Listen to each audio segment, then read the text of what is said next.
Hi hello guys welcome back to my mini vlog. ఈరోజు నేను బొబ్బరి చిక్కుడు కూర ఎలా చేయాలో చూపిస్తున్నానండి. ఇంకోండి ఇలా నేను చిన్న ముక్కలు తరుక్కుని వాటర్లో ఉడకబెట్టుకుంటున్నానండి. ఒక బొంగురానిస్తే సరిపోతుంది. దీనికి కావాల్సిన ఇంగ్రీడియంట్స్ ఉల్లిపాయలు చిన్న చిన్న ముక్కలు తరుక్కోవాలండి, ఆవాలు, మినపప్పు, శనగపప్పు, ఎండుమిర్చి అండి. ఇవేనండి దీనికి కావాల్సిన మెయిన్ ఇంగ్రీడియంట్స్.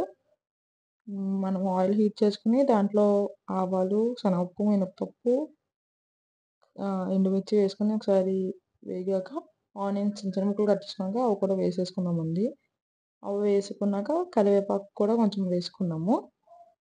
ఒకసారి కరివేపాకు కూడా వేగాక కరివేపాకు వేసాక కూడా కొంచెం వేగాక మనము ఉడకబెట్టుకున్నాం కదండి, అది ఒక బొంగ రాస్తే సరిపోతుంది బొబ్బరి చిక్కుడు. ఆ నీళ్ళు వచ్చేసి ఇలాగా చిక్కుడు కాయల్ని మనం ఈ కర్రీ ఉల్లిపాయలో వేసేద్దాము.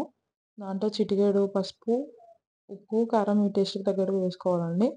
అలాగా కలిపి ఒక 5 మినిట్స్ మీడియం ఫ్లేమ్లో ఉంచి సరిపోతుందండి. ఇదేనండి బొబ్బరి చిక్కుడు కూర. ఎలా ఉందో ఒకసారి మీరు కూడా ట్రై చేసి కామెంట్ సెక్షన్లో చెప్పండి. Thank you.